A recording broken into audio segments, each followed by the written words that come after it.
ناظرین کرام السلام علیکم ورحمۃ اللہ وبرکاتہ۔ بسم اللہ الرحمن الرحیم۔ قوم عاد کی ہلاکت کے بعد قوم سمود ان کے قائم مقام ہوئی۔ اللہ تعالیٰ نے انہیں بھی طویل عمریں اور کثیر نعمتیں عطا فرمائی تھیں، لیکن یہ بھی آخر کار اللہ تعالیٰ کی نافرمانیوں اور کفر و شرک میں مبتلا ہو گئے۔ ان کی اصلاح کے لیے اللہ تعالیٰ نے حضرت صالح علیہ السلام کو رسول بنا کر بھیجا۔ آپ علیہ السلام نے انہیں توحید کو ماننے، صرف اللہ تعالیٰ کی عبادت کرنے اور بتوں کی پوجا چھوڑ دینے کی دعوت دی، تو چند لوگ ایمان لے آئے اور اکثریت کفر و شرک پر ہی قائم رہی۔ قوم کے مطالبے پر حضرت صالح علیہ السلام نے اونٹنی کی صورت میں معجزہ بھی دکھایا، لیکن وہ لوگ ایمان نہ لائے۔ حضرت صالح علیہ السلام نے انہیں اونٹنی سے متعلق چند احکامات دیے، جن سے کچھ عرصے بعد قوم نے روح گردانی کر لی اور موقع پا کر اونٹنی کو قتل کر دیا۔ پھر ایک گروہ نے حضرت صالح علیہ السلام کے گھر پر حملہ کر کے انہیں شہید کرنے کی سازش کی، تو نتیجے میں وہ سازشی گروہ عذاب الہی سے ہلاک ہو گیا، جبکہ بقیہ منکرین 3 دن کے بعد عذاب الہی کا شکار ہوئے۔ قرآن و حدیث میں حضرت صالح علیہ السلام اور ان کی قوم کے احوال اجمالی اور تفصیلی دونوں طرح مذکور ہیں۔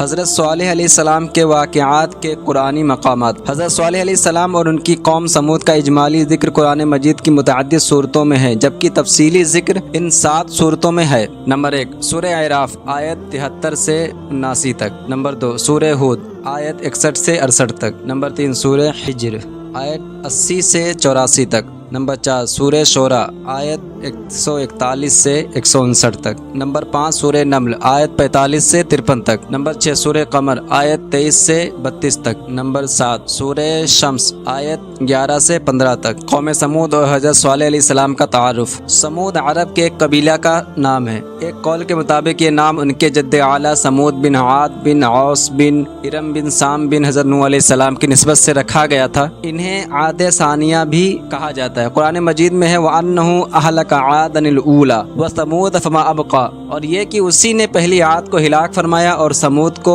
تو اس نے کسی کو باقی نہ چھوڑا، لیکن یہ قوم سمود اور آل سمود کے نام سے زیادہ معروف ہے۔ رشتے میں یہ لوگ قوم عاد کے چچا زاد تھے۔ قبیلے سمود کے لوگ حجاز و شام کے درمیان سرزمین حجر میں آباد تھے۔ حضور پنو صلی اللہ علیہ وآلہ وسلم سفر تبوک کے دوران صحابہ کرام رضی اللہ تعالیٰ عنہ کے ساتھ یہاں سے گزرے تھے۔ اس کا تفصیلی ذکر انشاءاللہ عز و جل 5ویں باب میں آئے گا۔ اللہ تعالیٰ نے اس قوم کو انتہائی زرخیز زمین عطا کی تھی، جس کی وجہ سے ان کی فصلیں خوب ہوتی اور باغات سرسبز و شاداب اور میووں سے بھرے ہوئے ہوتے تھے۔ فن تعمیر میں ان کا کوئی ثانی نہ تھا۔ سنگلاخ پہاڑوں اور پتھریلی چٹانوں کو تراش کر نہایت خوبصورت، روشن ہوادار، مضبوط اور بلند و بالا مکانات بنا لینا ان کے تعمیراتی ہنر و کمال کا منہ بولتا ثبوت تھا۔ آج بھی عرب شریف میں ان کی بستیوں اور تعمیر کردہ مکانات کے آثار موجود ہیں، جنہیں مدائن صالح کہا جاتا ہے۔ اس جگہ کی حالت واقعی عبرت کا منظر پیش کرتی ہے۔ آل سمود اللہ تعالیٰ کی وحدانیت پر ایمان رکھتے اور اسی کی عبادت گزار بندے تھے۔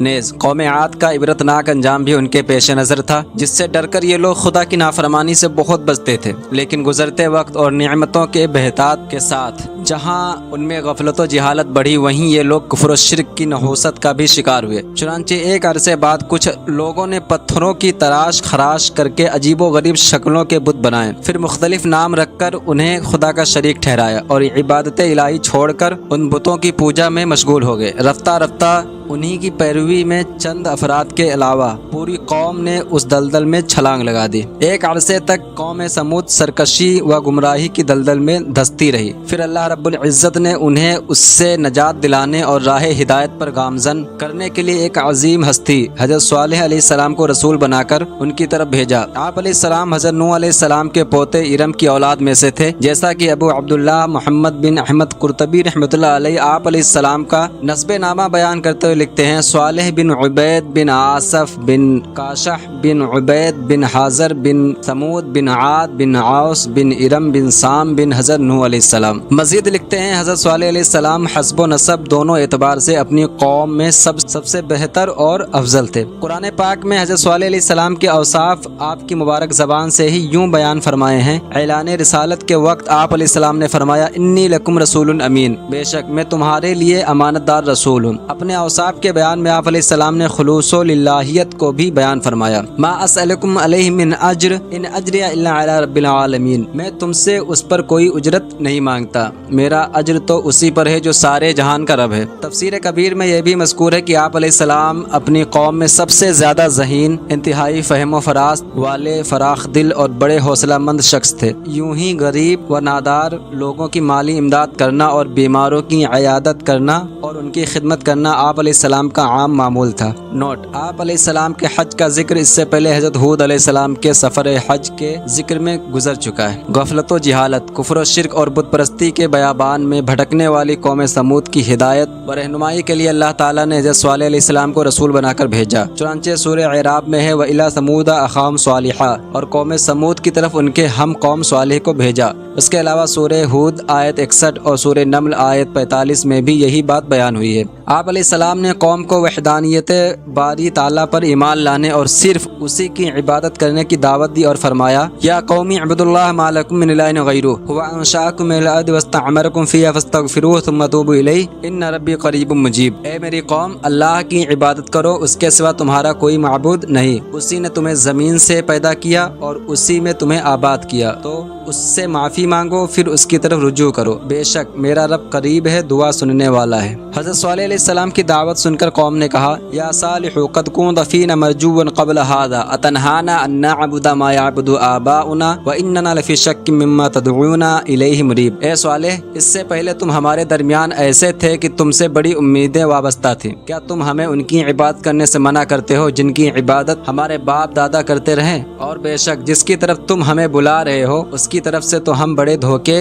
میں ڈالنے والے شک میں ہیں۔ یعنی اے صالح علیہ السلام، اس تبلیغ سے پہلے ہمیں تم سے بڑی امیدیں وابستہ تھی کہ تم اپنی وجاہت و لیاقت اور لوگوں کی خیر خواہی کے سبب ہمارے لیے سرمایہ افتخار اور قوم کے سردار بنو گے، لیکن افسوس تمہاری باتیں سن کر ہماری امیدیں خاک میں مل گئی۔ تم ہمیں ان بتوں کی پوجا سے مت روکو جن کی ہمارے باپ دادا پوجا کرتے چلے آئے ہیں، اور جس توحید کی طرف تم ہمیں بلا رہے ہو یہ ہماری سمجھ سے بالا تر ہے۔ آپ علیہ السلام نے قوم کو سمجھاتے ہوئے فرمایا یا قوم ارأیتم ان کنت علی بینۃ من ربی وآتانی منہ رحمۃ فمن ینصرنی من اللہ ان عصیت فما تزیدوننی غیر تخسیر۔ اے میری قوم، بھلا بتاؤ کہ اگر میں اپنے رب کی طرف سے روشن دلیل پر ہوں اور اس نے مجھے اپنے پاس سے رحمت عطا فرمائی ہو تو اگر میں اس کی نافرمانی کروں تو مجھے اس سے کون بچائے گا؟ تم نقصان پہنچانے کے سوا میرا کچھ اور نہیں بڑھاؤ گے۔ یعنی اے میری قوم، تم مجھے دعوت توحید دینے اور بت پرستی سے منع کرنے پر روک رہے ہو، لیکن حقیقت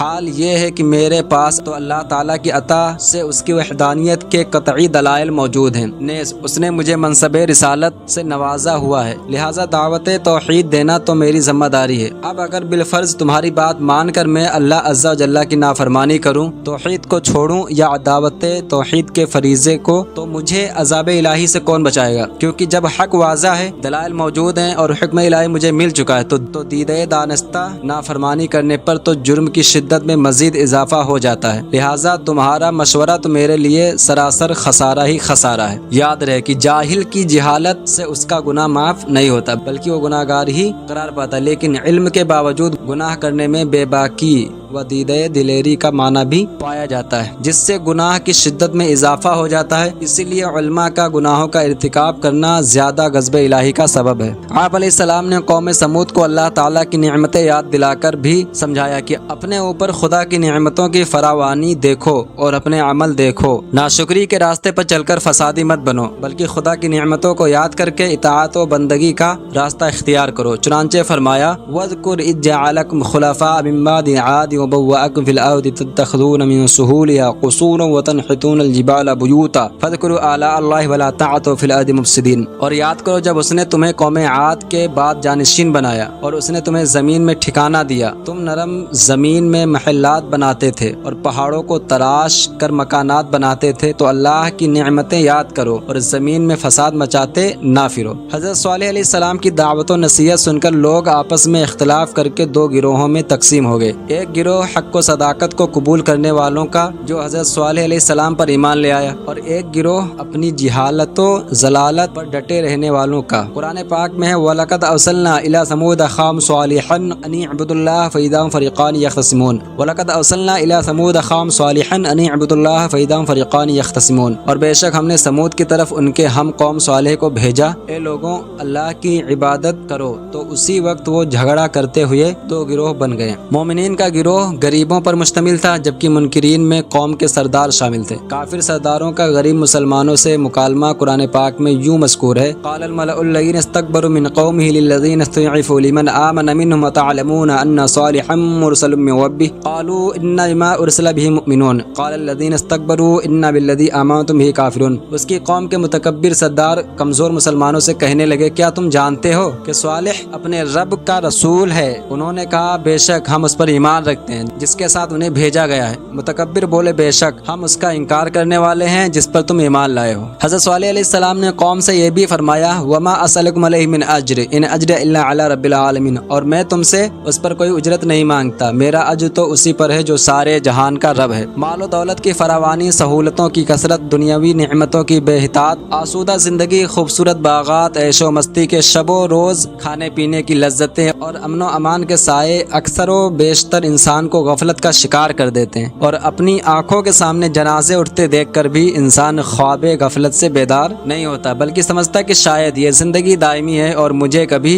نہیں مرنا۔ حالانکہ بچپن سے جوانی، جوانی سے بڑھاپا، یہ سب وہ چیزیں ہیں جو زندگی کی حقیقت آشکار کرنے کے لیے کافی ہیں۔ قوم سمود بھی ایسی ہی غفلت کا شکار تھی، جس پر حضرت صالح علیہ السلام نے انہیں جھنجھوڑتے ہوئے فرمایا: اتترکون فیما ہاہنا آمنین فی جنات وعیون وزروع ونخل طلعها حظیم، کیا تم یہاں دنیا کی نعمتوں میں امن و امان کی حالت میں چھوڑ دیے جاؤ گے، باغوں اور چشموں میں اور کھیتوں اور کھجوروں میں جن کا شگوفہ نرم و نازک ہوتا ہے۔ حضرت صالح علیہ السلام نے قوم سے یہ بھی فرمایا: وتنحتون من الجبال بیوتا فارہین فاتقوا اللہ واطیعون ولا تطیعوا امر المسرفین الذین یفسدون فی الارض ولا یصلحون، اور تم بڑی مہارت دکھاتے ہوئے پہاڑوں میں سے گھر تراشتے ہو، تو اللہ سے ڈرو اور میری اطاعت کرو اور حد سے بڑھنے والوں کے کہنے پر نہ چلو، وہ جو زمین میں فساد پھیلاتے ہیں اور اصلاح نہیں کرتے۔ قوم سمود کو حضرت صالح علیہ السلام نے تکذیب و انکار کرنے پر عذاب الہی سے ڈرایا اور ایمان و اطاعت کی دعوت دی، چنانچہ قرآن پاک میں ہے: کذب ثمود المرسلین اذ قال لهم اخوهم صالح الا تتقون انی لکم رسول امین فاتقوا اللہ واطیعون۔ قوم سمود نے رسولوں کو جھٹلایا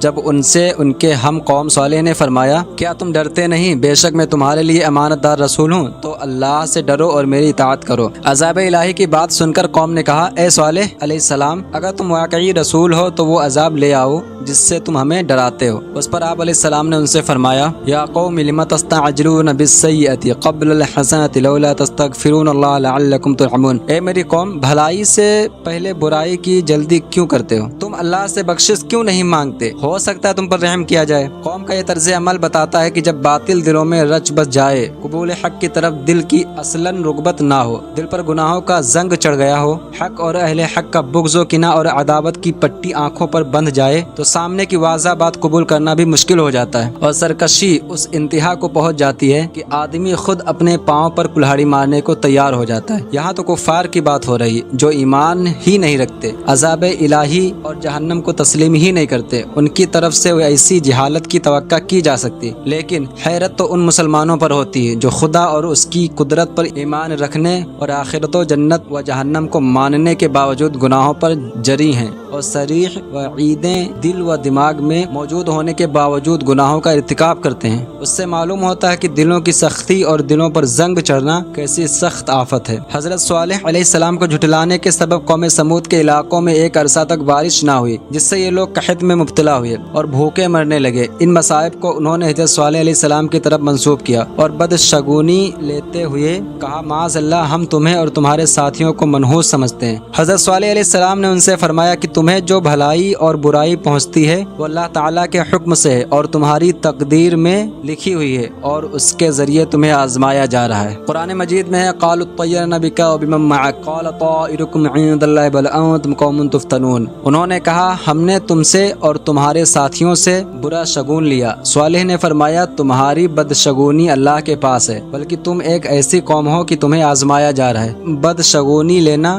اور اپنے اوپر آنے والی مصیبت کو کسی شے کی نحوست جاننا درست نہیں۔ حضرت صالح علیہ السلام کی نصیحتیں قبول کرنے کی بجائے لوگوں نے یہ کہہ دیا انما انت من المساحرین ما انت الا بشر مثلنا فأتی بآیۃ ان کنت من الصادقین، تم ان میں سے ہو جن پر جادو ہوا ہے، تم تو ہم جیسے ہی ایک آدمی ہو، اگر تم سچے ہو تو کوئی نشانی لاؤ۔ قوم نے مزید یہ بھی کہا کہ ہم اپنے ہی ایک آدمی کے کس طرح تابع ہو جائیں، حالانکہ ہماری تعداد بہت زیادہ ہے جبکہ وہ اکیلا ہے، اگر ہم اس کی پیروی کریں تو یہ ہماری گمراہی اور دیوانگی ہوگی۔ قرآن کریم میں ہے کذبت ثمود بالنذر فقالوا ابشرا منا واحدا نتبعه انا اذا لفی ضلال وسعور، سمود نے ڈر سنانے والوں رسولوں کو جھٹلایا تو انہوں نے کہا کہ ہم اپنے میں سے ہی ایک آدمی کی تابع داری کریں جب تو ہم ضرور گمراہی اور دیوانگی میں ہیں۔ یاد رہے قوم سمود نے اگرچہ صرف حضرت صالح علیہ السلام کو جھٹلایا تھا، مگر چونکہ ایک نبی کا انکار سارے نبیوں کا انکار شمار ہوتا ہے، کیونکہ سب کا عقیدہ ایک ہی ہے، اس لیے یہاں آیت میں جمع کا صیغہ النذر ذکر کیا گیا۔ قوم نے آپ علیہ السلام کے بارے میں مزید یہ بھی کہا کہ کیا ہماری قوم میں حضرت صالح علیہ السلام ہی اس قابل تھے کہ ان پر وحی نازل کی گئی، جبکہ ہم میں انتہائی مالدار اور بہت اچھے حال والے لوگ موجود ہیں؟ ایسا ہرگز نہیں ہے، لہٰذا یہ سخت جھوٹا ہے اور نبوت کا دعویٰ کر کے بڑا آدمی بننا چاہتا ہے، معاذ اللہ۔ قرآن پاک میں ہے اُلْقِیَ الذِّکْرُ عَلَیْہِ مِن بَیْنِنَا بَلْ هُوَ کَذَّابٌ عَشِرٌ، کیا ہم سب میں سے صرف اس پر وحی ڈالی گئی بلکہ یہ بڑا جھوٹا متکبر ہے۔ اللہ تعالیٰ نے حضرت صالح علیہ السلام کو تسلی دیتے ہوئے ارشاد فرمایا سَيَعْلَمُونَ غَدًا مِنَ الْکَذَّابِ الْعَشِرِ إِنَّ مُرْسِلُ النَّاقَةِ فِتْنَةً لَهُمْ فَارْتَقِبْهُمْ وَاصْطَبِرْ، بہت جلد کل جان جائیں گے کہ کون بڑا جھوٹا متکبر تھا، بے شک ہم ان کی آزمائش کے لیے اونٹنی کو بھیجنے والے ہیں، تو اے صالح تم ان کا انتظار کرو اور صبر کرو۔ حضرت صالح علیہ السلام قوم کو اللہ تعالیٰ کی وحدانیت پر ایمان لانے اور بت پرستی چھوڑنے کی تبلیغ و نصیحت میں مصروف عمل رہتے تھے۔ آپ علیہ السلام کے بار بار اصرار اور مسلسل تبلیغ و نصیحت سے تنگ آ کر قوم کے سرکردہ لوگوں نے یہ فیصلہ کیا کہ ان سے کوئی ایسا مطالبہ کیا جائے جس سے یہ پورا نہ کر سکیں، یوں ہم ان کی مخالفت میں سرخرو اور یہ اپنی تبلیغی سرگرمیاں بند کرنے پر مجبور ہو جائیں گے۔ چنانچہ ایک دن قبیلے کے لوگ اپنی مجلس میں جمع تھے، اسی دوران حضرت صالح علیہ السلام بھی وہاں تشریف لے آئے اور حسب معمول انہیں اللہ تعالیٰ پر ایمان لانے اور شرک و بت پرستی ترک کر دینے کی دعوت دی، وعظ و نصیحت فرمائی اور عذاب الہی سے ڈرایا۔ یہ موقع غنیمت جان کر سرداروں نے آپ علیہ السلام سے مطالبہ کر دیا کہ اگر آپ واقعی اللہ تعالیٰ کے رسول ہیں تو اس پہاڑ کی چٹان سے ایک ایسی اونٹنی نکال دیجئے جو 10 ماہ کی حاملہ ہو، طاقتور، خوبصورت اور ہر قسم کے عیوب و نقائص سے پاک ہو اور نکلتے ہی بچہ جنے۔ آپ علیہ السلام نے ان سے پوچھا اگر میں نے تمہارا مطالبہ پورا کر دیا تو کیا تم لوگ ایمان لے آؤ گے؟ سب نے عہد کرتے ہوئے کہا اگر ہمارا مطالبہ پورا ہو گیا تو ضرور ہم سب اللہ تعالیٰ کی وحدانیت اور آپ کی رسالت پر ایمان لے آئیں گے اور بت پرستی چھوڑ دیں گے۔ حضرت صالح علیہ السلام نے 2 رکعت نماز پڑھ کے بارگاہ الہی میں دعا کی اور اس چٹان کی طرف اشارہ فرمایا تو اسی وقت چٹان پھٹی اور اس میں سے ایک انتہائی خوبصورت، تندرست، اونچے قد والی اونٹنی نکل آئی جو حاملہ تھی اور نکل کر اس نے ایک بچہ بھی جنا۔ حضرت صالح علیہ السلام کا یہ حیرت انگیز اور عظیم الشان معجزہ دیکھ کر جندہ نامی ایک سردار تو اپنے خاص لوگوں کے ساتھ آپ علیہ السلام پر ایمان لے آیا، جبکہ دیگر لوگ سرداروں کے بہکاوے میں آ کر اپنے وعدے سے پھر گئے اور ایمان لانے سے انکار کر کے کفر پر ہی قائم رہے۔ اس کے بعد یہ اونٹنی اپنے بچے کے ساتھ میدانوں میں چرنے پھرنے لگی اور آپ علیہ السلام نے قوم کو اس اونٹنی کے بارے میں چند ہدایات دی۔ نمبر 1، اسے اس کے حال پر چھوڑ دو تاکہ اللہ عز و جل کی زمین میں جہاں چاہے چرتی رہے۔ نمبر 2، اسے برائی کی نیت سے نہ ہاتھ لگانا، نہ مارنا، نہ ہکانا اور نہ قتل کرنا۔ نمبر 3، ایک دن اونٹنی کی اور ایک دن تمہاری باری ہے، لہٰذا جو دن اونٹنی کا ہے اس دن صرف اونٹنی ہی کنویں پر پانی پینے آئے اور جو دن تمہارا ہے اس دن تم پانی لینے آؤ۔ ان ہدایات کے ساتھ یہ تنبیہ بھی کر دی کہ اگر تم نے ان کی خلاف ورزی کی تو اس کا انجام بہت خطرناک ہوگا۔ قرآن کریم میں یہ احکام مختلف مقامات پر بیان کیے گئے ہیں، چنانچہ سورہ اعراف میں ہے قد جاءتکم